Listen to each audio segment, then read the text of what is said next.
এই আয়াত নিয়ে আমি বেশ কয়েকদিন থেকেই চিন্তা করছিলাম, কিন্তু এটা নিয়ে খুতবা দেওয়ার বা এটাকে নিয়ে আমার চিন্তাভাবনা প্রকাশ করার কোনো সুযোগ হয়নি।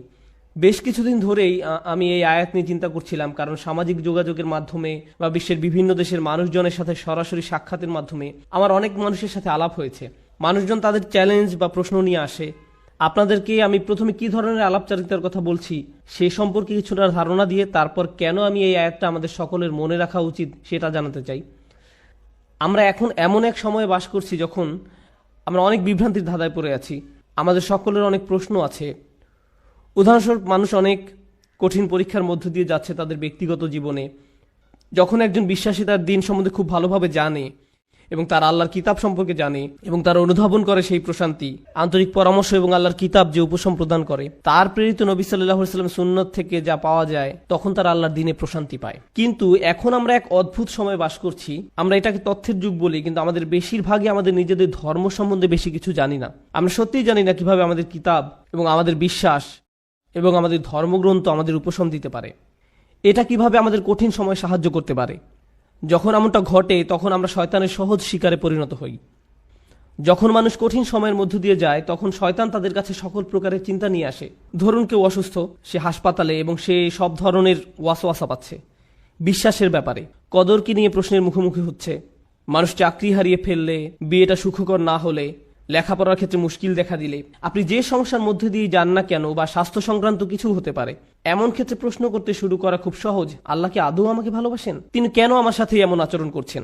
আমার কি দোষ ছিল যে আমি এই সমস্যায় পড়ব? আমি এত দোয়া করলাম, আল্লাহ তাতে সাড়া দিলেন না, সে কোনো পরোয়াই করলেন না।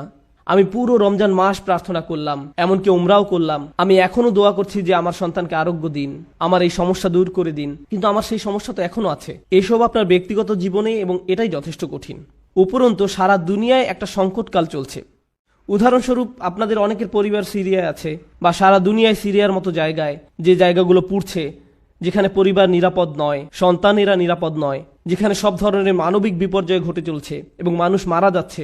ব্যাপারটা অনেকটাই যেন রাসূল সাল্লাল্লাহু আলাইহি ওয়াসাল্লামের বাণীকে পূর্ণ করার জন্য, যে হত্যাকারী জানবে না যে সে কেন মারছে, আর যাকে হত্যা করা হচ্ছে সেও কারণটা জানবে না।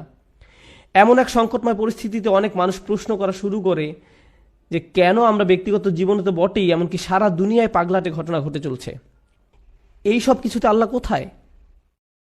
তিনি কি এইসব সমস্যা দূর করতে পারেন না? এমন তো না যে আমরা দোয়া করছি না। কুনুতে নাজিলা প্রতি রাতেই সারা দুনিয়ায় মসজিদে পড়া হচ্ছে।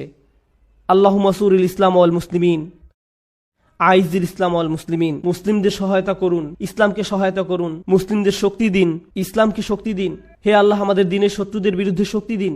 মনে হচ্ছে যে শত্রুরা দিন দিন আরো শক্তিশালী হচ্ছে আর বেশি বেশি করে রক্তপাত ঘটাচ্ছে। সেই মুহূর্তে কোনো ব্যক্তি তার ধর্ম নিয়ে খুবই হতাশ হয়ে যায় এবং চিন্তা করা শুরু করে এসবের কোনো মানে হয় না, আমি কেন দোয়া করব, কিছুই তো বদলাবে না। এটা কিন্তু আসলে খুব সার্বজনীন একটা সমস্যা। এই সমস্যার ফলাফল স্বরূপ কিছু জিনিস ঘটে। কিছু মানুষ দোয়া করাই বন্ধ করে দেয়। শুধু দোয়াই নয়, এমনকি তারা নামাজ পড়াও বন্ধ করে দেয়, পরোয়া করে না। নামাজকে আল্লাহ এভাবে বর্ণনা করেছেন যে এটা একটা সুরক্ষা, এটা একটা সুরক্ষা। ইন্না সালাতা তানহা আনিল ফাহশাই ওয়াল মুনকার। নামাজ আপনাকে সব ধরনের লজ্জাহীনতা, অশ্লীল আচরণ এবং সব ধরনের ক্ষতি থেকে রক্ষা করে, সব ধরনের ক্ষতি থেকে রক্ষা করে। সুতরাং আল্লাহ যখন এমনটা বলেন এবং কোনো ব্যক্তি নামাজ ত্যাগ করে, তখন তারা আসলে সরাসরি শয়তানের শিকারে পরিণত হয়, সব ধরনের খারাপ কাজ করে যাবে এবং যে করছে সে বুঝতেও পারবে না যে সে কেন এই কাজটা করছে। এরপরে এমন মানুষও কিন্তু আছে যারা অত দূর যায়নি, তারা এখনো দিনের উপর অধিষ্ঠিত আছে, তারা এখনো দিনকে ধরে রেখেছে, কিন্তু তারা কোনো মতে ধরে আছে, কোনো ক্রমে ধরে আছে। তারা কোনো ক্রমে জুমার নামাজে আসে, এমনকি সেটাও তার জন্য সংগ্রাম। কিছু মানুষের অবস্থা এত খারাপ হয়ে যায় যে তারা একটা মসজিদের ভিতর বেশি সময় থাকতেও পারে না। যদিও কোনো কারণে তারা থাকে, তাহলে অস্বস্তি বোধ করা শুরু করে। এমন ঘটনা ঘটে। আমার এমন অনেক মানুষের সাথে সাক্ষাৎ হয়েছে। আমি মনে করি না যে তারা খারাপ মানুষ। যাই হোক, আমি মনে করি কিছু মৌলিক বিষয় ঠিক ছিল না, কিছু নির্দিষ্ট চিন্তা, কিছু নির্দিষ্ট ধারণা, কিছু নির্দিষ্ট অনুভূতিতে ভুল আছে। আর সেই ভুল অনুভূতির কারণে একজন খুব বিপজ্জনক পথে চলে, সেই পথে যেটা পথভ্রষ্টতার দিকে নিয়ে যায়। এদিকে সূরা হাজের শুরুতে আল্লাহ আযজা ওয়া জাল্লা বলছেন সেই সব মানুষের কথা যাদের কাছে মানুষকে পথভ্রষ্ট করার কার্যপ্রণালী আছে, খারাপ মানুষ যারা কোনো জ্ঞান ছাড়াই আল্লাহর বিরুদ্ধে তর্ক করে, এরা আর কিছু চায় না। মাই ইউজাদিলু ফিল্লাহি বিগাইরি ইলমিন ওয়ালা হুদাও ওয়ালা কিতাবিম মুনির। কোনো ব্যক্তি আল্লাহর ব্যাপারে তর্ক করে, বিতর্ক করে এবং ধর্মকে ঘৃণা করে এবং আল্লাহকে ঘৃণা করে, নবী সাল্লাল্লাহু আলাইহি সাল্লামকে ঘৃণা করে এবং তাদের কোনো ধারণাই নাই যে তারা কেন বিতর্ক করছে, পথ নির্দেশনাও নেই, কোনো আলোকিত চিন্তার আলোকেও তারা কাজটা করে না, অভিযোগ করার জন্যই অভিযোগ করা। সেই ধরনের মানুষগুলোর জন্য শুধু এটা যথেষ্ট নয় যে তারা বিভ্রান্তিতে আছে, তাদের আসলে অন্য কাউকে ভুল পথে পরিচালিত করতে হবে। সেটা একদল মানুষ। কিন্তু এই দলের মানুষদের নিয়ে আমি আজ কথা বলবো না, আমি কথা বলবো এর পরের যে দল, তাদের নিয়ে, যারা কিনারায় আছে, আক্ষরিকভাবেই যারা প্রান্তে আছে। কুরআন তাদেরকে এইভাবে বর্ণনা করছে, অমিনান নাসি মান ইয়াবুদুল্লাহি আলা হারফ। আমি এটার এভাবে অনুবাদ করব যে মানুষের মধ্যে এমন কেউ আছে যে আল্লাহর উপাসনা করে একদমই কিনারায়। তারা আল্লাহর উপাসনা করে কিন্তু পর্বতের একদম খারাপ প্রান্তে। এর অর্থ কি? এর অর্থ হলো কিছু সময় এখানে, কিছু সময় সেখানে পড়ে যাওয়ার জন্য প্রস্তুত। তাদের বিশ্বাস যথেষ্ট স্থির নয়, তারা তাদের উপাসনায় যথেষ্ট স্থিতিশীল নয়, তারা অনড় নয়, তাদের মনে এমন প্রশ্ন আছে যার উত্তর তার জানা নেই, অমীমাংসিত আবেগ। সুতরাং সেটা কিভাবে প্রদর্শিত হয়? আল্লাহ নিজে বলেন, ফাইন আসাবাহু খায়রুন আতবাআন্না বিহি। যখন ভালো কিছু তাদের আসে, যদি জীবনে ভালো কিছু ঘটে, তাহলে তারা ভালো থাকে। ঠিক আছে, ঠিক আছে, আল্লাহ আসলে এই দুয়াটা শুনেছেন, সুতরাং আমি এখন নামাজ পড়তে পারি, আমার ভালো লাগছে। ওয়া ইন আসাবাহু ফিতনাতুন, যখন তারা কোনো ফিতনার সংস্পর্শে আসে, ফিতনা শব্দের অর্থ হলো কোনো ধরনের পরীক্ষা, কোনো কিছু যেটা তাদের বিশ্বাসকে পরীক্ষা করে। সুতরাং আল্লাহ খাইরের বিপরীত শব্দ সার ব্যবহার করেননি, এখানে শব্দটি হবে সার। সুতরাং আপনি হয়তো আশা করছিলেন যে আল্লাহ বলবেন ফা ইন আসাবাহু খায়রুন ইতমাআন্না বিহি ওয়া ইন আসাবাহু শাররুন। না, ওয়া ইন আসাবাতহু ফিতনাতুন। কেন এই শব্দটি গুরুত্বপূর্ণ? কারণ আল্লাহ আমাদেরকে জানাচ্ছেন যখন আপনার খারাপ কিছু ঘটে, তখন শুধু আল্লাহ আপনার বিশ্বাসকে পরীক্ষা করছেন। আল্লাহ শুধু দেখতে চান আপনি কি বিশ্বাস করেন এক আল্লাহকে যে আপনাকে তখনও ভালোবাসেন, যিনি তখনও আপনাকে গুরুত্ব দেন, তখনও তিনি আর রহমান, তখনও তিনি আর রাজিক, তিনি তখনও আপনার সবকিছুর যোগান দিয়ে যাচ্ছেন, আপনার যত্ন নিয়ে যাচ্ছেন, যদিও আপনি তা দেখতে পান না, যদিও আপনার মনে হচ্ছে যেন আপনার সামনে সমস্যার স্তূপ। আর শয়তান চায় যে আপনি প্রশ্ন করুন আল্লাহ কোথায়, সে চায় যে আপনি প্রশ্নটি করুন। তাই আল্লাহ আপনাকে অনেক সময় এমন পরিস্থিতি ফেলতে চান এটা দেখার জন্য যে আপনার বিশ্বাস কতটা পাকাপোক্ত। এই দিনের শুরু কিন্তু আল্লাযিনা ইউমিনুনা বিল গায়ব, তারা এমন এক আল্লাহকে বিশ্বাস করে যাকে তারা দেখতে পায় না। এর অর্থ শুধু এই নয় যে আমরা আল্লাহকে দেখতে পাই না, পরিকল্পনাও দেখতে পাই না। আল্লাহ আপনাকে বলে দেন না যে তোমার দিনটা এভাবে যাবে, তুমি এখন কঠিন সময়ের মধ্য দিয়ে যাচ্ছ, কিন্তু সহজ সময় আসছে কয়েক সপ্তাহ বা কয়েক বছর বা কয়েক ঘন্টার মধ্যেই। আমরা জানি না যে পরবর্তী মিনিটেই পরিস্থিতি ভালো হবে নাকি আরো 10 বছর লাগবে, আমরা কিছু জানি না। আল্লাহ সেটা বলবেন না। ওমা কান আল্লাহু লিইউতলিয়াকুম আলাল গায়ব, আল্লাহ আপনাকে অদৃশ্যের ব্যাপারে জানাবেন না, তিনি সেটা আপনাকে জানাতে বাধ্য নন।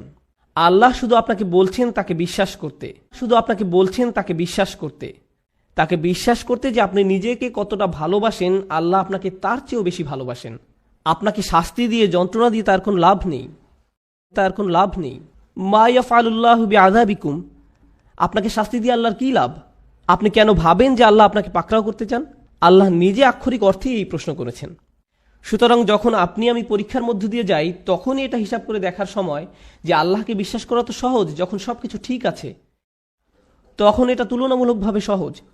কিন্তু বিশ্বাস করা কঠিন, বিশেষত আল্লাহর কিছু নামে, আল্লাহর সেই সব নামে যেগুলোকে আমরা কঠিন সময় আঁকড়িয়ে ধরে আছি, সেগুলোকে ধরে রাখা কঠিন যখন আমাদের উপর আঘাত আসে।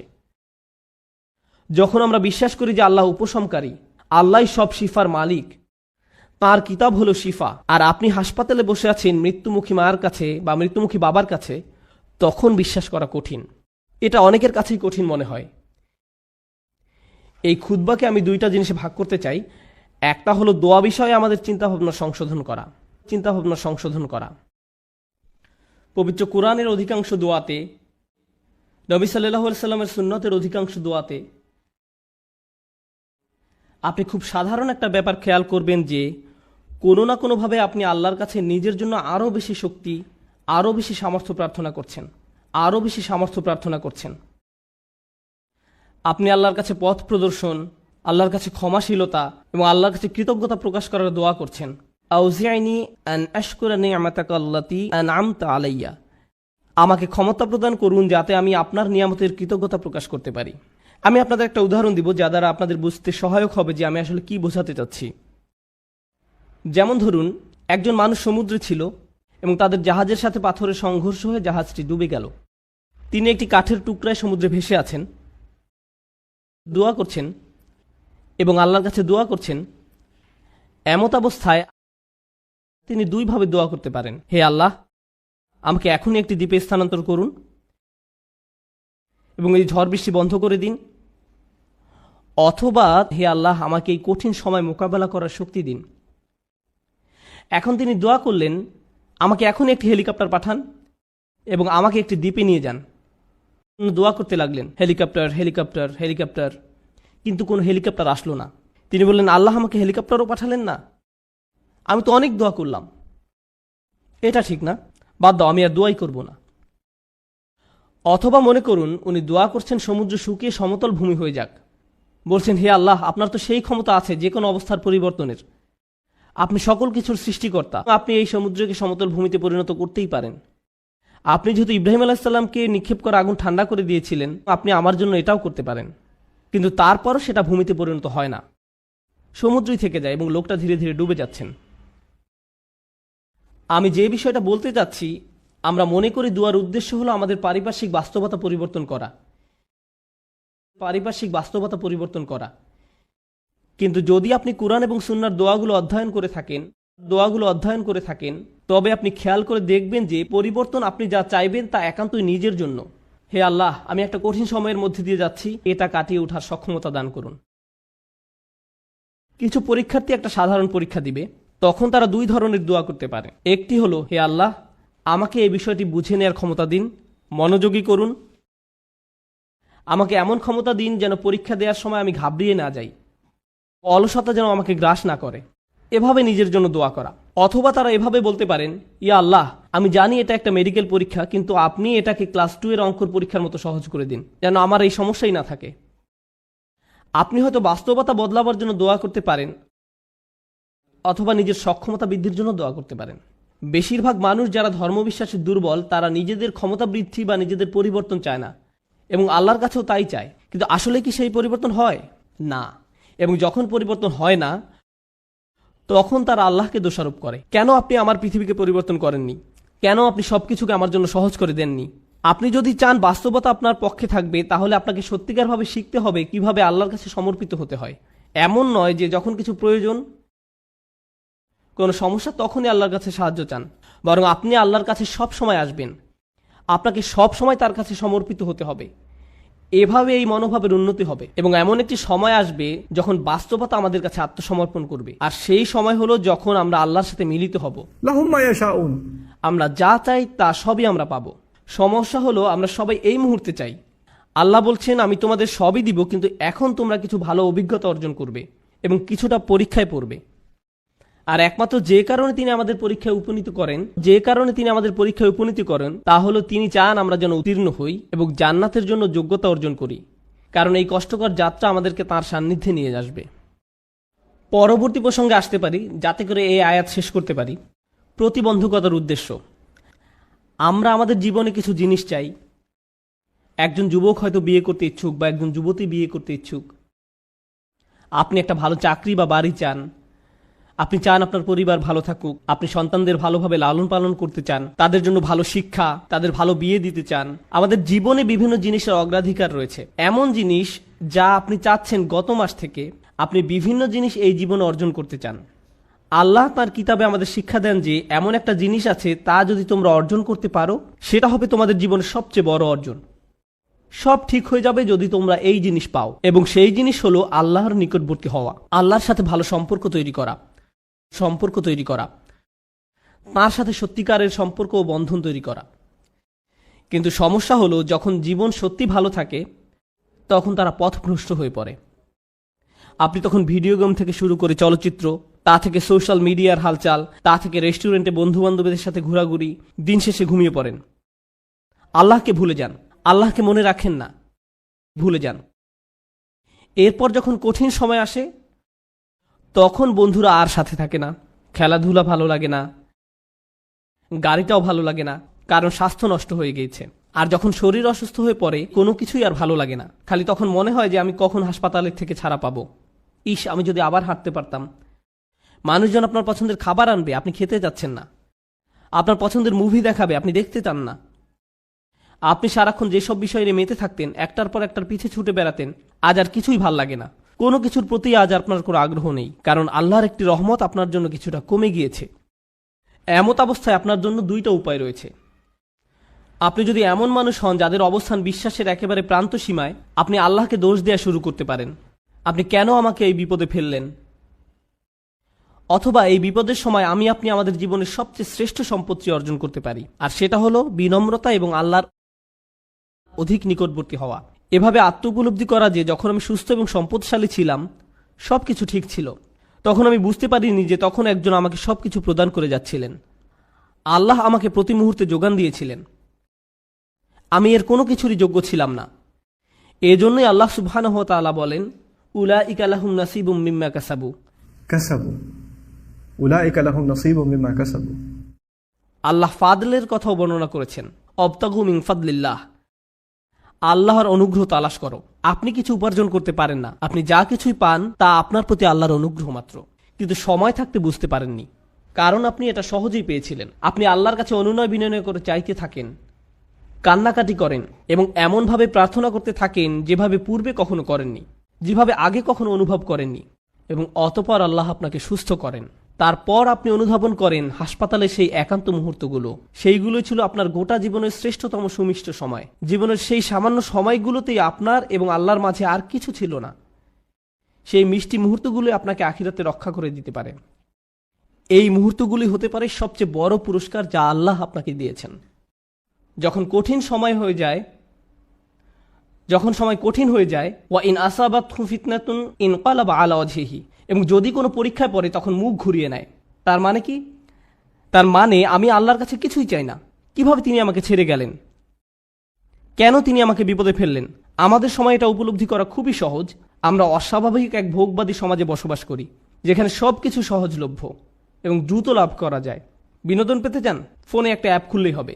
কিছু কিনতে চান? জাস্ট অ্যামাজন থেকে অর্ডার করুন, এটা আপনার ঘরে পৌঁছে যাবে। সবকিছু কষ্ট ছাড়া পাওয়া যায় এবং সবকিছু সাথে সাথেই পাওয়া যায়। আপনি কিছু চাইছেন, আপনাকে তার কাছে যেতে হবে না, সেটাই আপনার কাছে আসবে। সবকিছু দ্রুত হয়। আমাদের এখন আপ্যায়িত হওয়ার অভ্যাস হয়ে গিয়েছে। আপনার একটা অর্ডার যদি 2 থেকে 3 দিনের জন্য দেরি হয়, তবে আপনি তাকে 1 স্টার বা থামস ডাউন খারাপ রেটিং দিচ্ছেন। আমরা এতে অভ্যস্ত হয়ে গেছি। একটা খেলনা কিনে দিয়েছো, আমি এখন আরেকটা চাই। জানেন, আমার ছেলে একটা সৈনিক কিনতে চেয়েছে। আমাকে বলেছে নিনজা টার্টেলের নতুন একটা সৈনিক কিনে দিতে। ঠিক আছে, কারণ তারা তাদের পুরাতন সৈন্যগুলো পরিবর্তন করেছে। এখনকারগুলো আরো বিদঘুটে। এখন তাদের চোখগুলো কেমন জানি উন্মাদের মতো, মাথাটা কঙ্কালের মতো। কিন্তু সে এই নতুন সৈনিকই চায়। সে টিভিতে নতুন নিনজা টার্টেল দেখেছে, তাই সে আমাকে বলল, বাবা আমাকে নতুন একটা সৈন্য কিনে দাও। আচ্ছা, আমি তাকে একটা সৈন্য কিনে দিলাম। আর জানেন, যখন আমি তাকে এটা দিলাম, সে যে কি খুশি হয়েছিল। তারপর সে আমাকে বলল আরো 3টা সৈনিক চাই, কারণ প্রত্যেকটা টার্টেলের জন্য আমার একজন একজন করে সৈনিক লাগবে। দেখো, 4 জন মিলে শুধুমাত্র একজন সৈনিকের সাথে লড়াই করতে পারবে না। ইন্না লিল্লাহি ওয়া ইন্না ইলাইহি রাজিউন। এটা হতে পারে না। লড়াইটা অবশ্যই ন্যায্য হওয়া উচিত, তাই না বাবা? এমনকি আপনার 3 বছরের বাচ্চাটারও লোভ আছে। আপনি বাসায় একটা কেক নিয়ে আসেন, কিংবা বাসায় M&M অথবা খুবই ছোট্ট সামান্য কোনো চকলেট নিয়ে যান, দেখবেন বাচ্চারা সবাই সেখানে জড়ো হয়ে যাবে। ধরুন একটা বাচ্চা একটা চকলেট পেল, আর একটা বাচ্চা 2টা পেল। সাথে সাথে প্রথম বাচ্চাটা কি বলবে? আমার আরেকটা কোথায়? ওরটা হলুদ রঙের, আমিও কি হলুদ রঙের ক্যান্ডি পেতে পারি? তোমার এম আমারটার চাইতে বড়। আরে, এটা তো বড় হাতের এম, আমারটা কেন ছোট হাতের? সাথে সাথে তুলনা, আমারটা কেন ছোট হাতের? সুতরাং আপনি যেটা বুঝতে পারবেন, ধরুন আপনি যদি তাদেরকে প্রশ্ন করেন, যদি সে 2টা খায় আর তুমি একটা খাও, তাহলে তোমারটার স্বাদ কি কমে যাবে? সে কি তোমার খুশির কোনো অংশ কোনোভাবে কেড়ে নিচ্ছে? কারো কাছে কোনো কিছু আছে জানলেই আমরা ভাবি এটা আমার চাই। লোভের ক্ষেত্রে সবচেয়ে অদ্ভুত ব্যাপারটা কি জানেন? একটা বাচ্চা বসে আছে, তার আশেপাশে সব খেলনা, সে কিন্তু এগুলো দিয়ে খেলছে না। এরই মধ্যে তার ভাই এসে শুধু খেলনাগুলোর দিকে তাকালো। সাথে সাথে বাচ্চাটা কি করে?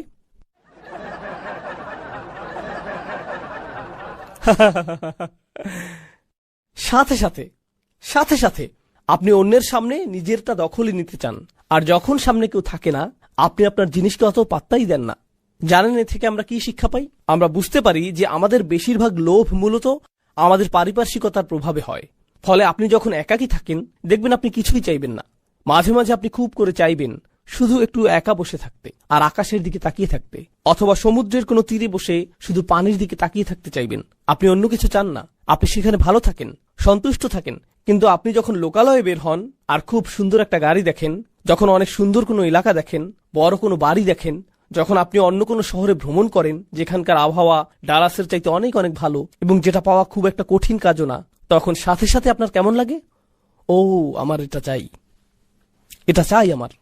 এই লোভ শুধুমাত্র পৃথিবীকেই কলুষিত করে না, বরং পরিবারগুলোকেও কলুষিত করে। এটা পরিবারগুলোকে কলুষিত করে, সমাজকে দূষিত করে।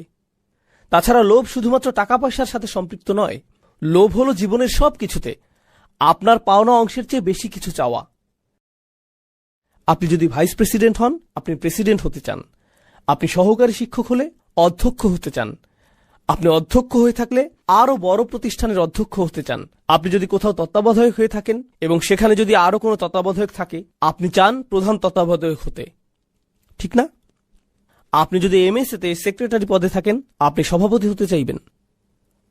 সবাই উপরে উঠতে চায়। আপনি যদি কোনো প্রতিষ্ঠানের একেবারে প্রাথমিক স্তরে কাজ পেয়ে থাকেন, খুব শীঘ্রই আপনি ম্যানেজার হতে চান। আপনি নিজের জন্যই এমনটা করতে চান। আপনি নিজেকে উপরে ওঠার জন্য ঠেলতেই থাকেন, এক অবস্থানে তৃপ্ত থাকেন না। আপনি দেখবেন পৃথিবীর অনেক ধনী মানুষেরা মূলত পৃথিবীতে সবচেয়ে দুর্ভোগের জীবনযাপন করে। যারা কোটি কোটি টাকা আয় করেছে, যারা পাগলের মতো টাকা আয় করেছে, এই ধরনের মানুষদের মধ্যে বেশিরভাগেরই জীবন বলতে কিছু থাকে না।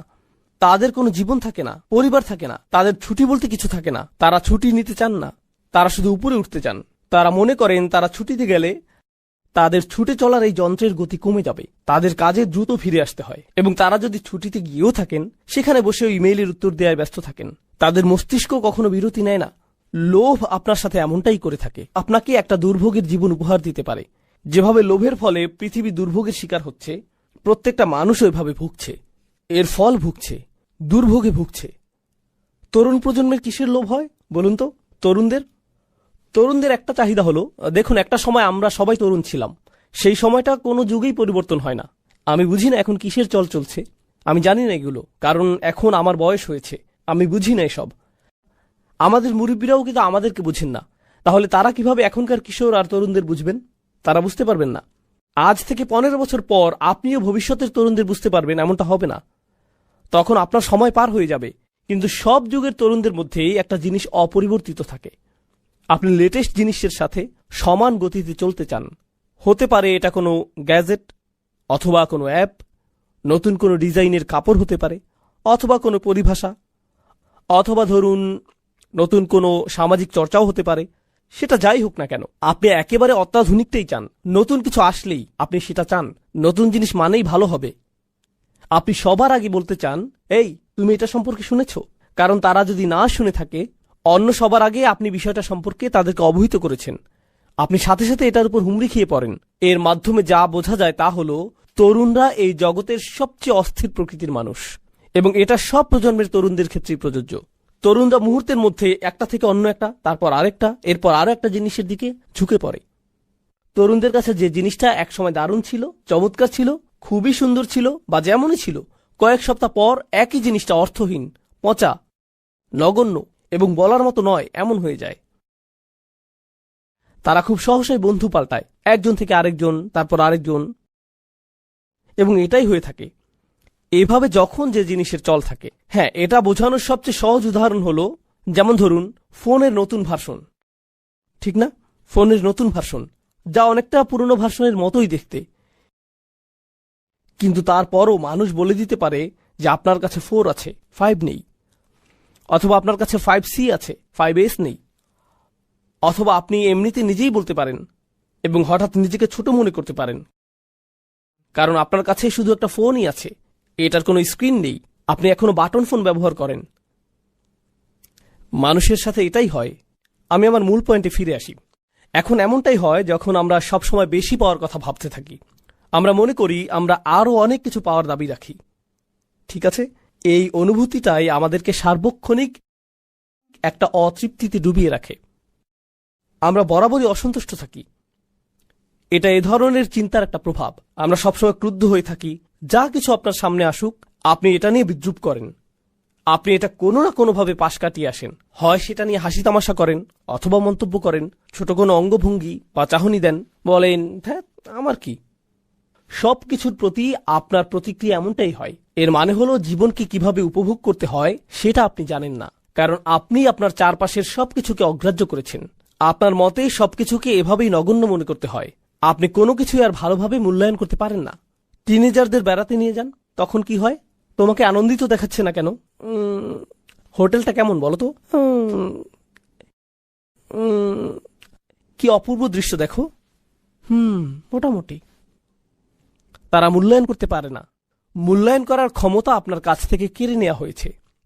এই যে অতিমাত্রার লোভ, প্রতিনিয়ত এবং তাৎক্ষণিক আনন্দ পাওয়ার ইচ্ছা, এগুলোর ফলে কি হয় জানেন? তরুণদের পুরো একটা প্রজন্ম গড়ে উঠেছে যারা চরম উদাসীন এবং নিরুৎসাহিত।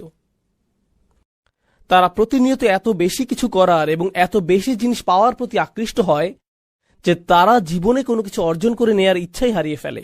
তারা শুধু বাসায় বসে থাকে আর সারাদিন ভিডিও গেম খেলে, আর নেটফ্লিক্সে বা অ্যামাজনে, হুলু কিংবা ইউটিউব বা অন্য যেখানেই হোক একটার পর একটা ভিডিও দেখে, এবং এভাবেই চলতে থাকে। আপনি যদি তাকে প্রশ্ন করেন তুমি কি করতে চাও, কিছু না। তুমি আগামীকাল কি করবে, এই তো কিছু না। তোমার জীবনের লক্ষ্য কি, আমার তেমন কোনো লক্ষ্য নেই।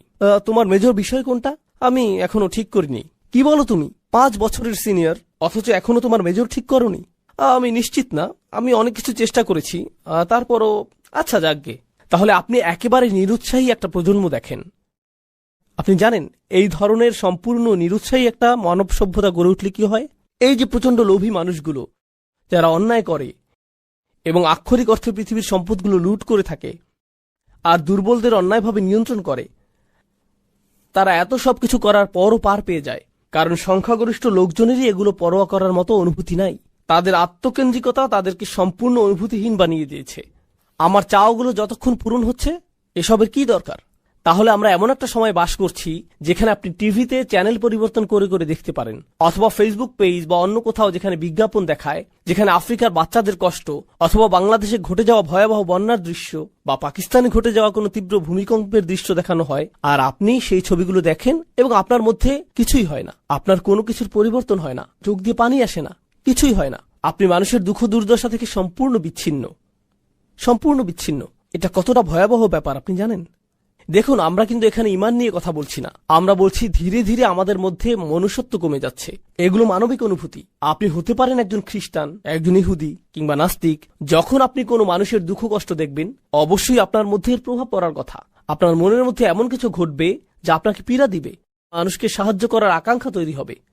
কিন্তু যখন এই ধরনের কিছুই হয় না, তখন আপনি চ্যানেল পাল্টে সেটাই দেখেন যা দেখতে আপনার মন চায়। একটা মুভি যেটা আপনার মস্তিষ্ক থেকে এগুলো আবার মুছে দিবে। আজকাল এটাই ঘটে চলছে। এটা সত্যি খুবই ভয়ঙ্কর সময়। আমি একটা মুসলিম দেশে গিয়েছিলাম, সেখানে একজন আরবকে জিজ্ঞেস করলাম এখানকার মানুষরা কিভাবে সময় কাটায়, তরুণরা কিভাবে সময় কাটায়। আমি অন্তত 50 জন লোকের কাছ থেকে একই উত্তর পেয়েছি যে তারা শপিং মলে ঘুরতে পছন্দ করে। এদেশে বেশ গরম, সারাদিন তাপমাত্রা বেশি থাকে, তারা বাইরে বের হয় না। শপিং মলগুলো রাতে খোলা থাকে, মাগরিব থেকে ফজর পর্যন্ত মলগুলো মানুষে ভর্তি থাকে। এরাই আপনাদের উম্মাহ, আপনাদের ভবিষ্যৎ প্রজন্ম।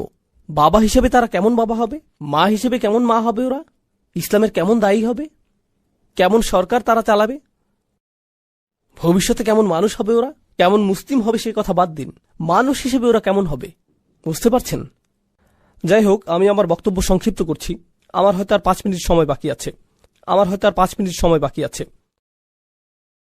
আজকে আমি আপনাদের যে বিষয়টা বলতে চাই সেটা হচ্ছে কোরআনের ক্ষমতা।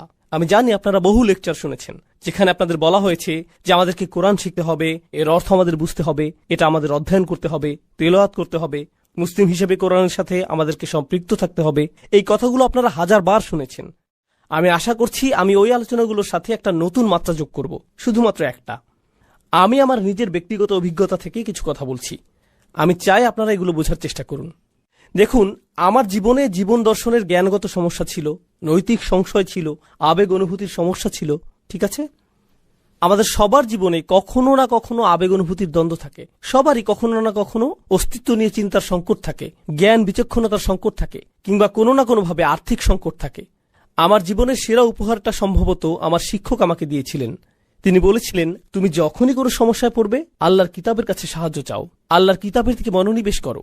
দেখুন, আরবি শেখার জন্য আমার অনুপ্রেরণা কিংবা তাফসীর অধ্যয়নের জন্য আমার অনুপ্রেরণা কখনোই কোরআনের জ্ঞান অর্জন করা ছিল না।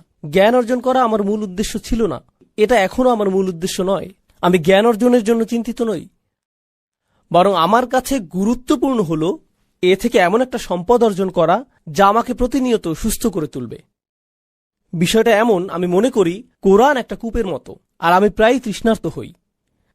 যখনই আমার তৃষ্ণা পায় আমি কোরআনের কাছে যাই, এখান থেকে তৃষ্ণা মেটাই এবং আমি ভালো বোধ করি। এটা আমাকে প্রশান্ত করে। দেখুন, আমাদের বুঝতে হবে যে কোরআন হল আর শিফা। কোরআন হচ্ছে শিফা, এটা মানুষকে সুস্থ করে তোলে।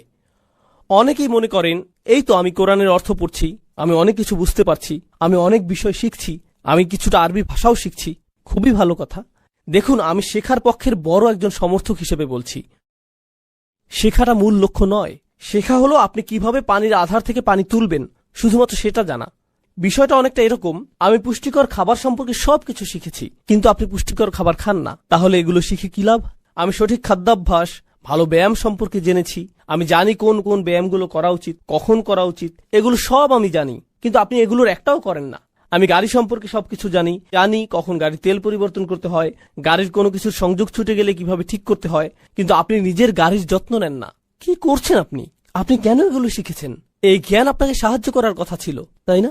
আমি যে বিষয়টা প্রমাণ করতে চাইছি, বেশিরভাগ সময় আমরা জোর দিয়ে বলতে থাকি আমাদের জানতে হবে, শিখতে হবে, কিন্তু আয়াতটির বক্তব্য অনুযায়ী কোরআন এখন বিষয়বস্তু পরিবর্তন করে একটি বিশেষ দলের প্রতি ইঙ্গিত করেছে, যাদেরকে বলা হয় আল মুখাল্লাফুন। আল মুখাল্লাফুন অর্থ যারা পেছনে থেকে গিয়েছিল। তারা রসুল সাল্লাল্লাহু আলাইহি সাল্লামের স্বপ্নের বাস্তব রূপদানের উদ্দেশ্যে মক্কা অভিমুখে অগ্রসর হওয়ার অভিযানে যোগ না দিয়ে পেছনে থেকে গিয়েছিল। আর মুসলিমরা মদিনায় ফিরে আসার আগেই এই সূরাটি নাজিল হয়েছিল। এখানে আল্লাহ সেই কথোপকথন সম্পর্কে জানাচ্ছেন, রসুল সাল্লাল্লাহু আলাইহি সাল্লাম মদিনায় পৌঁছানোর পর যা ঘটবে এবং এই লোকগুলো তখন যা বলবে। তারা কিছু কথা বলবে, আর আল্লাহ ইতিমধ্যে জানেন তারা কি বলবে। তিনি রসুল সাল্লাল্লাহু আলাইহি সাল্লামকে তা আগাম জানিয়ে দিচ্ছেন। سيقول لك المخلفون من الأعراب আরবদের মধ্য থেকে, গ্রাম্য আরবদের মধ্য থেকে যারা পেছনে রয়ে গিয়েছিল, অর্থাৎ কোনো কিছু তাদের পিছনে রেখেছিল, তাদের কাপুরুষতা তাদেরকে পেছনে রেখেছিল, তাদের মন্দ ইচ্ছা তাদেরকে পেছনে রেখেছিল, অথবা এমনকি আল্লাহ শাস্তিস্বরূপ তাদের পেছনে রাখতে পারেন। আরবদের মধ্যে যারা পেছনে রয়ে গিয়েছিল তারা বলবে, شغلتنا أموالنا وأهلنا আমাদের ব্যবসা ও পরিবার আমাদেরকে ব্যস্ত রেখেছিল, তাই আমরা অভিযানে যেতে পারিনি। এখানে মজার বিষয় হলো, তারা বলেনি যে اشتغلنا بأموالنا وأهلنا আমরা আমাদের ব্যবসা ও পরিবার নিয়ে ব্যস্ত হয়ে পড়েছিলাম, বরং তারা বলছে আমাদের পরিবার আমাদেরকে ব্যস্ত রেখেছিল এবং আমাদের সম্পদ আমাদেরকে ব্যস্ত রেখেছিল। সুতরাং আমরা মূলত ব্যস্ত ছিলাম না, বরং এটা ব্যবসায়ের দোষ এবং পরিবারের দোষ। তারা আমাদেরকে ব্যস্ত করে রেখেছিল। বালাগা বা অলঙ্কার শাস্ত্রে এই ধারণাটিকে বলা হয় মুসনাদ ও মুসনাদ ইলাইহ, অর্থাৎ কার্যকারণকে কারো উপরে আরোপ করা হচ্ছে। তারা এই ব্যস্ততাকে নিজেদের উপর নয়, বরং সম্পদ ও সন্তানদের উপর আরোপ করছে। কারণ আমি কি করব, ব্যবসা, সম্পদ, পরিবার, অনেক বাধ্যবাধকতা, তাই আপনার সাথে যেতে পারিনি। তো شغلتنا أموالنا وأهلنا فاستغفر لنا সুতরাং আমাদের জন্য ক্ষমা প্রার্থনা করুন। উল্লেখ্য যে রসুল সাল্লাল্লাহু আলাইহি সাল্লাম যখন তাদের জন্য ক্ষমা প্রার্থনা করবেন তা প্রকাশ্যে হবে, আর এর অর্থ এর মাধ্যমে এই লোকদেরকে স্বীকৃতি দেওয়া হবে। কারণ নবীজি কারো জন্য দোয়া করার অর্থ তারা যেন একটা সবুজ সংকেত পেয়ে গেল, তাই না? তারা এখন অনুমোদিত। সুতরাং এটা সমাজে তাদের গ্রহণযোগ্যতা পাওয়ার একটা কৌশল। লোকেরা মনে করবে না যে তারা মুনাফিক, কারণ রসুল নিজেই আমাদের জন্য দোয়া করেছেন। আসলে ইস্তেগফারের প্রতি তাদের কোনো আগ্রহ নেই, বরং মানুষের মধ্যে বিশ্বাসযোগ্যতা হারানোই তাদের মূল উদ্বেগের বিষয়। এটাই মূল উদ্বেগের বিষয়। তো তারা আপনার কাছে এসে কথা বলবে, يقولون بألسنتهم ما ليس في قلوبهم তারা তাদের জিহ্বা দিয়ে এমন কথা বলবে যা তাদের হৃদয়ে নেই। অন্য কথায়, মদিনায় এবং আমাদের জীবনেও এমন অনেক লোক থাকবে যাদেরকে দেখে মনে হবে যে তারা ধর্মের সাথে সম্পর্কিত কিছু চাইছে, কিন্তু মূলত এর সাথে ধর্মের কোনো সম্পর্ক নেই। এটা আসলে তাদের সামাজিক অবস্থানের সাথে সম্পর্কিত। তো ধর্মকে শুধুমাত্র ব্যবহার করা হচ্ছে সামাজিক আবরণ হিসেবে, নির্দিষ্ট দল, গোষ্ঠী বা জনসমষ্টির মাঝে বিশেষ ভাবমূর্তি বজায় রাখার জন্য। আর এটা এক ধরনের ভণ্ডামি, নিজেকে ধার্মিক হিসেবে উপস্থাপন করা বা অনুমোদিত হিসেবে প্রতিপন্ন করা। এটি এমন একটি মনস্তত্ত্ব যা বহু সমাজে বিদ্যমান, তাই না? কেউ যত বেশি ধরা পড়ার আতঙ্কে থাকে, তত বেশি তার ধর্মীয় ছদ্মবেশ ধারণ করার প্রয়োজন পড়ে। তাই আপনি দেখতে পাবেন যে সবচেয়ে নিকৃষ্ট মানুষদের কারো কারো বাহ্যিক অবয়ব দেখে তাদেরকে অত্যন্ত ধর্মপরায়ণ বলে মনে হয়। নিকৃষ্ট ধরনের কিছু মানুষ, তারা মানুষের অগোচরে ক্ষতি করে, ব্যবসায় প্রতারণা করে, স্ত্রীর মোহরানা আদায় করে না, উত্তরাধিকার অস্বীকার করে, সব ধরনের হারাম ব্যবসা চালায়, ধার করা টাকা ফেরত দেয় না, অপবাদ দেয়, প্রতারণা করে, মিথ্যা বলে, সব ধরনের খারাপ কাজ করে, সব অন্যায় অনৈতিক কাজ। কিন্তু বাহ্যিক অবয়বে তারা অত্যন্ত ধর্মপরায়ণ, অর্থাৎ তারা নামাজ পড়ে অথবা ইসলামিক কোনো কাজ করে, তা প্রদর্শনের চেষ্টা করবে, তাই না? পোশাক, চেহারা সবই অত্যন্ত ধার্মিক, তাই না? আর এর ফলে সাধারণ মুসলিমগণ ভাবে যে ধার্মিক মানুষগুলো তো নিকৃষ্ট মানুষ, এরা আসলেই বিপদগামী। আমি তো এমন অনেককে চিনি যাদের ধার্মিক অবয়ব নেই, কিন্তু তারা অনেক বেশি চমৎকার। আর এই ধার্মিক লোকগুলো কত খারাপ! আসলে তাদের ধার্মিক হওয়াটা এ কারণে নয়, বরং ঠিক উল্টোটাই সত্য। এর কারণ তারা মূলত ধার্মিক নয়, কিন্তু তারা ধর্মকে ছদ্মবেশ হিসেবে ব্যবহার করে, এটাকে ঢাল হিসেবে ব্যবহার করে। এরপর তারা তাদের কাজ যেভাবে চালানোর সেভাবেই চালায়, তাই না? তো এরকম তো অহরহ দেখতে পাওয়া যায়। এ বিষয়ে সবচেয়ে চোখে পড়ার মতো উদাহরণ, আমার শত আলোচনায়ও এর জন্য যথেষ্ট হবে না, কারণ এটি প্রচুর পরিমাণে ঘটছে। লক্ষ লক্ষ কোটি কোটি মানুষ এমনটা করছে। আমার কাছে অবাক লাগে। উদাহরণস্বরূপ দক্ষিণ এশিয়া ও দক্ষিণ পূর্ব এশিয়া, যেমন ভারত, পাকিস্তান, বাংলাদেশ, নেপাল, এবং এভাবে এগিয়ে গেলে মালয়েশিয়া, ইন্দোনেশিয়া, সিঙ্গাপুর ও শ্রীলঙ্কা। এই অঞ্চলে মূলত পৃথিবীর বেশিরভাগ মানুষ বাস করে। দক্ষিণ এশিয়া ও দক্ষিণ পূর্ব এশিয়া একত্রে পৃথিবীর সবচেয়ে ঘনবসতিপূর্ণ অঞ্চল। আর মজার বিষয় হলো, এটি পৃথিবীতে মুসলিমদেরও সবচেয়ে ঘনবসতিপূর্ণ অঞ্চলগুলোর একটি। সুতরাং আসুন এক মুহূর্তের জন্য মুসলিমদের নিয়ে কথা বলা যাক। যখন কোনো নারী তালাকপ্রাপ্ত হয়, যেমন স্বামী স্ত্রীর মধ্যে ঝগড়া হলো, লোকটি বলল তালাক। যদি আপনি পাকিস্তানে থাকেন, তাহলে 3 বার না বললে তা তালাক বলে গণ্য হবে না, কারণ কিছু নির্বোধ মানুষ তাদেরকে শিখিয়েছে যে তোমাকে 3 বার তালাক বলতে হবে। তাই তারা এমনকি তালাক শব্দটি একবারে উচ্চারণ করতেই জানে না, তালাক তালাক তালাক। যখন সে এমনটা করে, তখন মেয়েটি বা স্ত্রীটির কি হয়? লোকটি মেয়ের বাড়িতে ফোন করে বলে, আপনাদের মেয়ের সাথে আমার সম্পর্ক শেষ, তাকে নিয়ে যান, সে আর আমার স্ত্রী নয়, আমি তাকে তালাক দিলাম। এটা অহরহ, লক্ষ লক্ষ পরিবারে এমনটা ঘটে। আর প্রসঙ্গক্রমে লোকটি কিন্তু ধার্মিক, বড় দাড়ি রয়েছে, গত বছর হজ করেছে, এমনকি সেখানে সেলফিও তুলেছে, ইসলামিক সেলফি। সে এরকম। কোরআনে সূরা তালাক নাজিল হয়েছে। কোরআন নাজিল হওয়ার পর দীর্ঘ সময় অতিক্রান্ত হয়েছে, এটা লুকানো কোনো বিষয় না। কোরআন বলছে, إذا طلقتم النساء فطلقوهن لعدتهن وأحصوا العدة। যখন তোমরা নারীদের তালাক দাও, তখন ইদ্যতের সময় পূর্ণ হওয়া পর্যন্ত তাদেরকে সময় দাও, যা হলো 3টি মাসিক চক্র। নিশ্চিত করবে যে তুমি এই সময় পূর্ণ করেছ।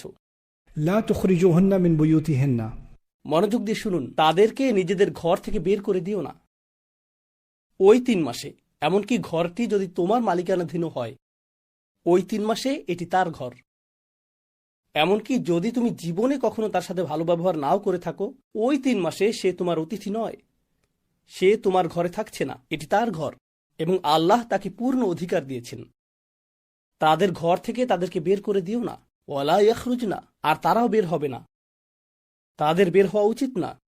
সুতরাং 3টি মাসিক চক্র পর্যন্ত সে বের হবে না, আর স্বামীও তাকে বের করে দিবে না। ঠিক আছে? এখন মানুষ বলতে পারে, ঠিক আছে, আমি তাকে বের করব না, কিন্তু এর মানে এই না যে আমি তাকে নিশ্চিন্তে থাকতে দিব। আমি বিদ্যুৎ বিচ্ছিন্ন করে দিব, পানি বন্ধ করে দিব। কোনো আয়াতে বলা নেই যে বিদ্যুৎ চালু রাখতে হবে। Right? আল্লাহ বলেন, অলা তুদররুহুন্না লিতুদাইয়িকু আলাইহিন্না, একই সূরা।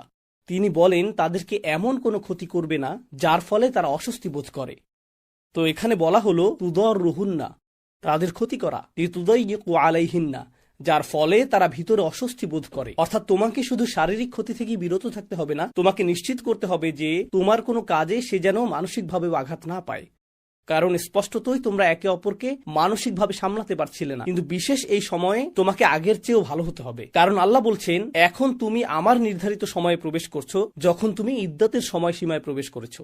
এর আগ পর্যন্ত তোমরা ছিলে স্বামী স্ত্রী, সেটা ছিল তোমার স্ত্রীর মধ্যকার ব্যাপার। কিন্তু যেই মুহূর্তে তুমি তলাক উচ্চারণ করলে, এটি এখন তুমি, আল্লাহ ও তোমার স্ত্রীর মধ্যে। তোমার বোঝাপড়া এখন তার সাথে নয়, বরং সরাসরি আল্লাহর সাথে। আর আল্লাহ বলেছেন এটা তোমার সময় নয়, এটা আমার সময়। আমি তাকে এই ইদ্যত দিয়েছি, আর তুমি তার সাথে সেভাবেই আচরণ করবে যেরকমটা আমি আদেশ করেছি। এর আগ পর্যন্ত তোমরা বন্ধু হতে পারো, কখনো কখনো একে অপরের উপর রাগ করতে পারো, কিন্তু ওই 3 মাসে নয়। অলা তুদর রুহুন্না লিতুদাইয়িকু আলাইহিন্না, এই 3 মাসের জন্য। এখন আপনারা আমাকে বলুন, ধার্মিক মুসলিম পরিবারগুলো হিজাব, দাড়ি, পূর্ণ ইসলামিক অবয়ব, আর সেই হিজাবি মা যিনি প্রতি সপ্তাহে ইসলামী আসরের আয়োজন করেন, তিনি বলছেন আমার ঘর থেকে বের হয়ে যাও, এটা আমার ছেলের ঘর।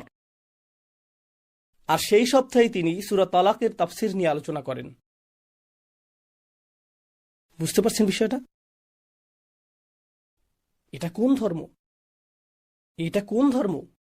আমাদের সমাজে এত বেশি গুরুত্ব দেওয়া হয় মুরগিটি কোথা থেকে কিনেছো, এটা কি হালাল মুরগি, এটা কি জবিহা হালাল, এটা কি সুবার জবিহা হালাল, ছুরিটা কি হালাল, লোকটা কি হালাল, তার হাত কি হালাল, হালাল কতটা হালাল।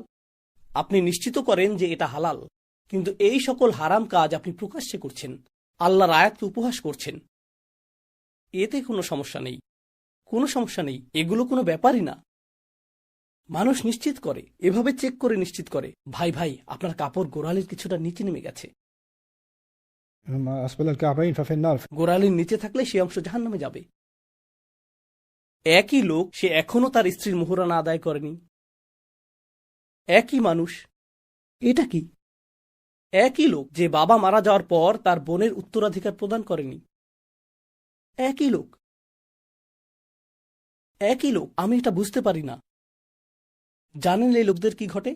তারা ধর্মের কিছু অংশ নেয় আর বলে এটাই আমার ইসলাম, যতক্ষণ মানুষ দেখছে। কারণ এটাই মানুষ দেখতে পায়। মানুষ দেখতে পায় গোড়ালির ওপরের কাপড়, মানুষ দেখতে পায় আমার দাড়ির দৈর্ঘ্য, মানুষ দেখতে পায় মাথায় পরিহিত হিজাব, মানুষ এগুলো দেখতে পায়। যতক্ষণ তারা দেখতে পাবে যে আমি ধার্মিক, সেটাই আমার জন্য যথেষ্ট।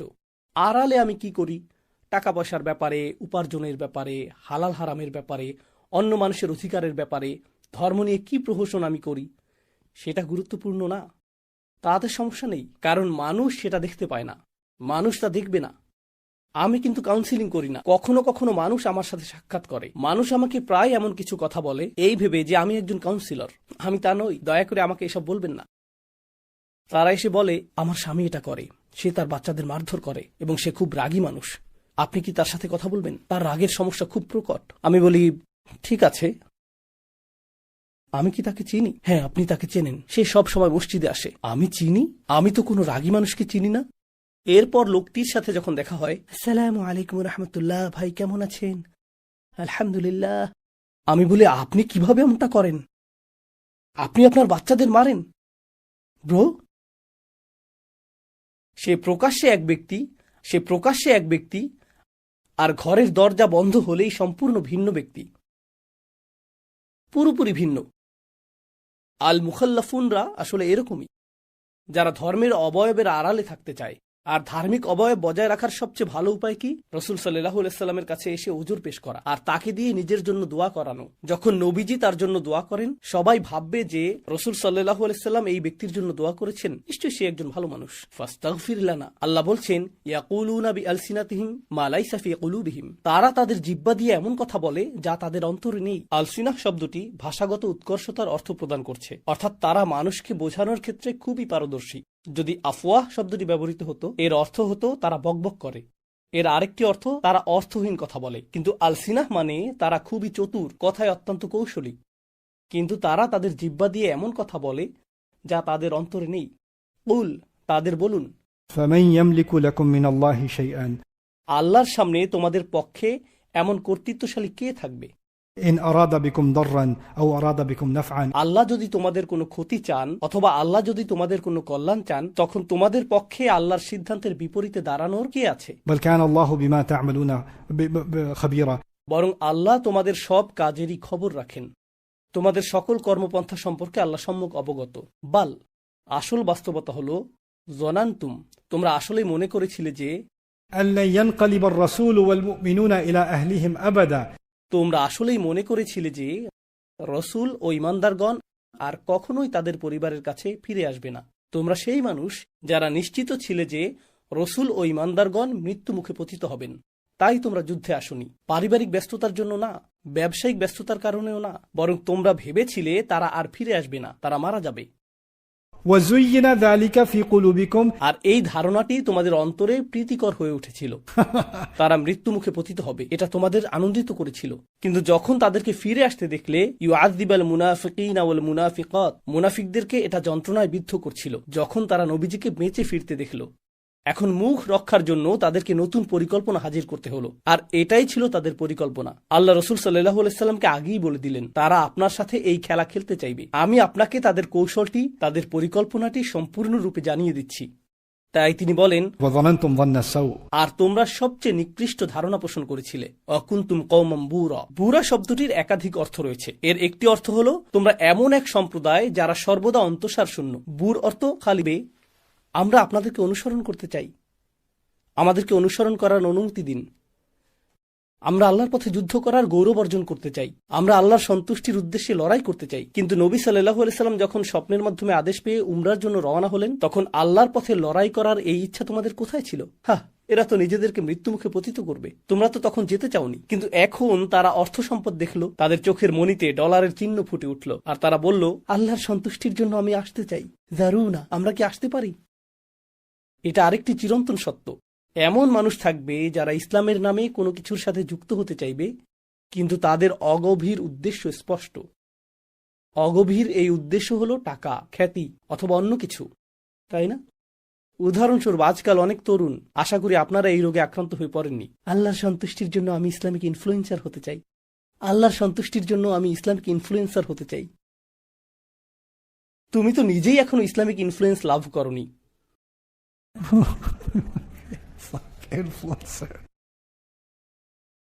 ভাইয়েরা, ভোরে ইস্তেগফার করা খুবই গুরুত্বপূর্ণ, ঠিক আছে? ঠিক আমার মতো আমিও এখন ইস্তেগফার করছি। এটা শুধু আপনি এবং মহান আল্লাহর মধ্যকার ব্যাপার।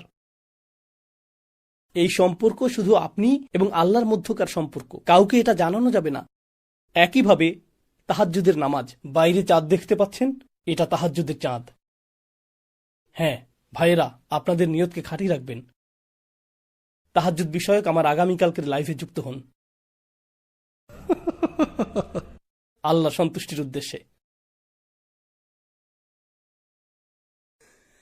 তারা রসুল সাল্লাল্লাহু আলাইহি সাল্লামের কাছে এসে বলবে, হে নবী, আমরা আপনার অনুসরণ করতে চাই। আর আল্লাহ এখন তার নবীকে একটি নির্দেশনা দিলেন। কি সেই নির্দেশনা? এই লোকেরা যেহেতু হুদাইবিয়াতে বা উমরার উদ্দেশ্যে এই ভ্রমণে আপনার সাথে আসেনি, এর ফলে তারা আর যুদ্ধে অংশ নিতে পারবে না, কারণ এটা প্রমাণ করে যে তারা যুদ্ধক্ষেত্রে জীবন দিতে প্রস্তুত নয়। আর তুমি যদি যুদ্ধক্ষেত্রে জীবন দিতে প্রস্তুত নাও হও, তাহলে তুমি যুদ্ধক্ষেত্রে সম্পদ না, বরং বোঝা। কারণ যখন পরিস্থিতি কঠিন হবে, এই লোকদের থেকে কি আশা করা যায়? তারা পালিয়ে যাবে, তারা কৌশলগত অবস্থান ছেড়ে যাবে, যা মৃত্যুর দিকে নিয়ে যাবে। এদের কোথাও না নেয়াটাই উত্তম। তো যখন তারা আপনার কাছে এসে এই কথা বলে, আল্লাহ বলেন, يريدون أن يبدلوا كلام الله তারা আল্লাহর বাণী পরিবর্তন অথবা প্রতিস্থাপন করতে চায়। আল্লাহ তার সিদ্ধান্ত জানিয়ে দিয়েছেন। আল্লাহর কালামটি কি? কুল, তাদেরকে বলুন, লান তাত্তাবিউনা, তোমরা কখনো আমাদের অনুসরণ করবে না। এটি শব্দের খেলা। তোমরা কখনোই আমাদেরকে অনুসরণ করবে না, ইসলামের ক্ষেত্রেও না, এই অভিযানেও না। এমনিতেই তো তোমরা ঐকান্তিক অনুসারী নও, এতদিন তো তোমরা অনুসরণ করনি, এখন কেন অনুসরণ করতে চাও? لن تتبعونا كذلكم قال الله من قبل আর প্রসঙ্গত আল্লাহ ইতিমধ্যে আগেই এই কথা বলে দিয়েছেন, অর্থাৎ এই আয়াতটি এই কথোপকথনের আগেই নাজিল হয়েছে। এই কথোপকথনটি ঘটবে যখন তারা মদিনায় ফিরে গিয়ে এরপর খাইবার যাওয়ার প্রস্তুতি নেবে, আর তারা বলবে, যারুনা নাত্তাবিউকুম। তখন আপনি বলবেন, লান তাত্তাবিউনা কাযালিকা ক্বালাল্লাহু মিন ক্বাবল, তোমরা আমাদের অনুসরণ করবে না। তারা বলবে, কোথা থেকে আবার এই কথা বলছো? আল্লাহ ইতিমধ্যে এটা বলে দিয়েছেন, তুমি সূরাটি শোনোনি? সবাই তো তোমাকে নিয়েই কথা বলছে, তুমি তো সেলিব্রিটি ভাই। ফাসায়াকুলুনা, জবাবে তারা তখন বলবে, বাল তাহসুদুনানা, তোমরা শুধু আমাদের প্রতি ঈর্ষান্বিত। এটাই তারা বলবে, তোমরা ঈর্ষা করছো, কারণ তোমরা হুদাইবিয়া পর্যন্ত গিয়ে সেখানে বহনকারী পশুগুলোকে হারিয়ে গরিব হয়ে ফেরত এসেছো, আর আমরা সেই ভুল করিনি। তাই তোমরা মনক্ষুণ্ণ হয়েছো এই জন্য যে আমরা এই বিপর্যয় এড়াতে সক্ষম হয়েছি, তাই তোমরা আমাদেরকে এই সম্পদ পেতে দিতে চাচ্ছ না। বাল। আর যখন তারা এমন কথা বলে আপনাকে উত্তেজিত করতে চায়, প্রসঙ্গত মানুষ যখন এরকম কথা বলে তখন আপনার মনে হয় আমাকে জবাব দিতে হবে, এখানে তারা মূলত সোশ্যাল মিডিয়ার ট্রলে পরিণত হলো। বাল তাহসুদুনা, না, তোমরা শুধু ঈর্ষা করো। আর আল্লাহ কি বলছেন? বাল কানু লা ইয়াফকাহুনা ইল্লা কলিলা, বরং তোমরা সামান্য কিছু ছাড়া আসলে কিছুই বোঝো না। এরা অত্যন্ত ক্ষুদ্র বুদ্ধির মানুষ। আল্লাহ বলছেন, যখন মানুষ আপনাকে উত্তেজিত করতে চায়, এটা এই ইঙ্গিত প্রদান করে যে তাদের বুদ্ধির পরিমাণ আনুবীক্ষণিক, অতি ক্ষুদ্র। তাই এদের সাথে সংলাপ অপ্রয়োজনীয়। যখন তারা বলে বাল তাহসুদুনা, না, আল্লাহর জবাব হলো তারা সামান্যই বোঝে। এরকমই হওয়ার কথা। বোকাদের থেকে এটুকুই আশা করা যায়। بل كانوا لا يفقهون إلا قليلا। এটা আমাদের শেখাচ্ছে কিভাবে আমরা এগুলো মোকাবেলা করব। আজকাল মানুষ অনলাইনে কিছু দেখলে সঠিকভাবে তাতে মনোযোগ দেয় না। তারা শুধু কমেন্ট পড়ে, তারা শুধু নিচের মন্তব্যগুলো পড়ে। আমার সমস্যা হলো, আমি কখনো ইতিবাচক মনোভাবের কারণে কমেন্ট করিনি। মাঝে মাঝে আমি মজা করার জন্য ফিরতি কমেন্ট করি, এমন মানুষের উদ্দেশ্যে যারা আমাকে নিয়ে কমেন্ট করে শুধুমাত্র মজা নেওয়ার জন্য, কারণ আমি এটা উপভোগ করি। একবার এক লোক আমার দাড়ির সাইজ নিয়ে ক্ষুব্ধ হয়ে লিখল, ভাই, আপনার দাড়ির ঠিক নেই। কিন্তু সে বিয়ার্ড বানান ভুল করে ব্রেড লিখেছিল, অর্থাৎ আপনার রুটির ঠিক নেই। আমার একটা ছবিতে স্যুট পরিহিত ছিলাম। এক লোক বলল, ভাই, পোশাকটি ঠিক হয়নি। তার প্রোফাইল পিকচারে সে সানগ্লাস পরেছিল। তো আমি বললাম, আপনি ঠিক বলেছেন, আমি সানগ্লাস পরতে ভুলে গিয়েছিলাম। কিন্তু আমার কথা হলো, আমি এমন কাউকে চিনি না যার হাতে এত সময় আছে যে ইউটিউব বা সোশ্যাল মিডিয়াতে কিছু দেখবে এবং বলবে আমাকে এখনই এই বিষয়ে একটা কমেন্ট লিখতে হবে। আমি এমনকি আমার জীবনের গুরুত্বপূর্ণ ব্যক্তি এবং সহকর্মীদের মেসেজে রিপ্লাই দিবার ঠিকমতো সময় পাই না। ভিডিওতে কমেন্ট করার সময় কোথা থেকে পাবো? যারা এই ধরনের কাজ করে তাদের হাতে এক ধরনের বিশেষ সময় থাকে, তাই না? তাদের সেই কমেন্ট থেকে অনেক সময় বুঝতে পারবেন যে তাদের মস্তিষ্কের নিউরনগুলোর একটি থেকে আরেকটির দূরত্ব কত বেশি। যন্ত্রণাদায়ক শাস্তি দেবেন। এই আয়াত আমাদেরকে এই শিক্ষাও দেয় যে আপনি যদি প্রতিবন্ধী, অসুস্থ, দরিদ্র বা কোনোভাবে পিছিয়ে থাকেন, তবুও আপনাকে সাধ্য অনুযায়ী আল্লাহর আনুগত্য করতে হবে। হাসপাতালের বিছানায় শুয়ে থেকেও আপনি আল্লাহ থেকে মুখ ফিরিয়ে নিতে পারেন। আর যে আল্লাহ থেকে মুখ ফিরিয়ে নেয়, আল্লাহ তাকে কঠিন শাস্তি দেবেন। তো আল্লাহর অবাধ্য হতে সম্পূর্ণ সুস্থ হওয়া প্রয়োজন নেই। আপনার হৃদয় দ্বারা, জিহ্বা দ্বারাও অবাধ্যতা প্রকাশ পেতে পারে। আপনার শরীরের কোনো অঙ্গ না নড়লেও আপনার জিহ্বা কুফরি কথা বলতে পারে। ইয়া তাওয়াল্লা, সে মুখ ফিরিয়ে নিয়েছে। সুতরাং পাপ কাজ করার সম্ভাবনা সকলেরই রয়েছে। لقد رضي الله عن المؤمنين إذ يبايعونك تحت الشجرة। আল্লাহ ইতিমধ্যেই সেসব মুমিনদের প্রতি সন্তুষ্ট হয়েছেন যারা গাছের নিচে আপনার কাছে শপথ গ্রহণ করেছিল। فعلم ما في قلوبهم। তিনি জানতেন তাদের হৃদয়ের অভ্যন্তরে কি আছে। فأنزل السكينة عليهم। আর তিনি তাদের উপর প্রশান্তি নাজিল করলেন। এখন আমরা দু ধরনের প্রশান্তি সম্পর্কে শিখলাম। একটি ছিল ভিতরগত, অন্যটি হলো উপরে। তো এর দ্বারা তারা আচ্ছাদিত হয়েছিলেন এবং এটা তাদের হৃদয়ে প্রবেশ করানো হয়েছিল। ওয়া আসাবাহুম ফাতহান করিবা, এবং তিনি তাদের নিকটবর্তী একটি বিজয়ের সংস্পর্শে আনলেন। সেই নিকটবর্তী বিজয়টি কি? আসন্ন ছোট সেই বিজয়টি হলো খাইবার। প্রসঙ্গত, খাইবার থেকে প্রাপ্ত সম্পদ ছিল এ পর্যন্ত অর্জিত সম্পদের মধ্যে সর্বাধিক। অথচ আল্লাহ এটাকে কেবল নিকটবর্তী বিজয় বলে উল্লেখ করেছেন। কিন্তু প্রথমে বর্ণিত বড় সেই বিজয়, সুস্পষ্ট সেই বিজয়, ইন্না ফাতাহনা লাকা ফাতহাম মুবিনা, সেটা ইতোমধ্যেই হুদাইবিয়াতেই ঘটে গেছে। সুতরাং আল্লাহর দৃষ্টিতে বস্তুগত বিজয়ের তেমন গুরুত্ব নেই, কারণ রিজিক আল্লাহর হাতে। নৈতিক বিজয়, আধ্যাত্মিক বিজয়, কৌশলগত বিজয়, সেটাই অনেক বেশি গুরুত্বপূর্ণ। অমাগানিমা কাসীরাতান ইয়াখুযুনাহা, এবং অনেক অনেক যুদ্ধলব্ধ সম্পদ আসবে যা তোমরা গ্রহণ করবে। ওয়াকান আল্লাহু আজিজান হাকিমা, আর আল্লাহ সর্বদাই চূড়ান্ত কর্তৃত্বের অধিকারী, প্রজ্ঞাময়। وعدكم الله مغانم كثيرة। আল্লাহ তোমাদেরকে অগণিত যুদ্ধলব্ধ সম্পদের প্রতিশ্রুতি দিয়েছেন, যেগুলো তোমরা সহজেই গ্রহণ করবে। ফাআজ্জালা লাকুম হাযিহি, আর আল্লাহ এর কোনোটি তোমাদের জন্য ত্বরান্বিত করেছেন, অর্থাৎ আল্লাহ এগুলোকে দ্রুততর করেছেন। তোমাদেরকে দীর্ঘ অপেক্ষা করতে হবে না। এটা আমি আগামীকাল বিস্তারিত বলবো। তো গত পর্বে এবং এই পর্বে আমি আপনাদের যে ইতিহাস বলেছি তা ছিল এই সূরা নাজিল হওয়ার আগের ঘটনা, তাই না? এরপর সূরাটি নাজিল হলো, কিন্তু এখন সূরাটি এমন কিছু ঘটনার কথা বলছে যা সূরাটি নাজিলের পরে ঘটবে। অর্থাৎ এটি ভবিষ্যতের কথা বলছে। তো আমরাও সেগুলো ভবিষ্যতে আলোচনা করব। এগুলো কোন ঘটনার দিকে ইঙ্গিত করছে সেটা পরে আসছে। আমরা এক ধরনের প্রতীক্ষায় আছি, ঠিক যেমন সাহাবীরা প্রতীক্ষায় ছিলেন যে কোন বিষয়ে কথা বলেছেন। সেগুলো শুধু তোমরা গ্রহণ করবে সেই অপেক্ষায় রয়েছে। ভাষাগত দিকে লক্ষ্য করুন, বারবার কি উঠে আসছে? অনেক টাকা আসছে, অনেক সম্পদ আসছে, অনেক জমি আসছে, অনেক উপায় উপকরণ আসছে। এর সাথে আল্লাহ এই কি ওয়ার্ডটিও ব্যবহার করলেন, ওয়া উখরা। এটা গৌণ, যেন এটা কখনো তোমাদের লক্ষ্যই ছিল না। রসুল সাল্লাল্লাহু আলাইহি সাল্লামের লক্ষ্য কখনো জমি, এলাকা বা সম্পদ ছিল না। আল্লাহ এগুলো উপজাত হিসেবে প্রদান করেছেন। এগুলো সবসময় দ্বিতীয় স্থানে, এগুলো শুধুই মাধ্যম। ওয়াকান আল্লাহু আলা কুল্লি শাইইন কদিরা। আল্লাহ সর্বদাই সবকিছুর উপর পূর্ণ ক্ষমতার অধিকারী। এখানে আল্লাহ আমাদের বলছেন যে ইসলামের উদ্দেশ্য ক্ষমতা নয়, ইসলামের উদ্দেশ্য ভূখণ্ড নয়, ইসলামের উদ্দেশ্য ছিল এর চেয়েও মহৎ। ভূখণ্ড এমনিতেই চলে আসবে। উপনিবেশ পরবর্তী সময়ে ইসলামী আন্দোলনগুলোর যে সংকট তৈরি হয় তা হল ক্ষমতার প্রতি অতিমাত্রায় এক ধরনের মোহবিষ্টতা তৈরি হয়। এই মোহবিষ্টতা ছিল আমাদের ভূখণ্ডের অধিকার নিতে হবে, আমাদেরকে রাষ্ট্রীয় ক্ষমতা গ্রহণ করতে হবে। রাষ্ট্রীয় ক্ষমতার সমস্যা হল, ধরুন কোনো মুসলিম দেশে যেমন পাকিস্তানে কিছু ইসলামপন্থী মানুষ হুট করে ক্ষমতা দখল করল। কিছু ধর্মভীরু সামরিক জেনারেল বলল, আমরা দেশে ইসলামী শাসন প্রতিষ্ঠা করব, শরিয়া আইন বাস্তবায়ন করব। এখন সবার অবস্থা এরকম, তাকবীর, তাই না? আর আমরা আসলেই আনন্দিত, কারণ এখন আমরা পূর্ণাঙ্গ ইসলামিক রাষ্ট্র পেলাম। ইসলামিক আইন অনুযায়ী সব হারাম জিনিস অপসারণ করা হবে, নাইট ক্লাব বন্ধ করা হবে, বার বন্ধ করা হবে, সুদ বিলুপ্ত হবে, রাত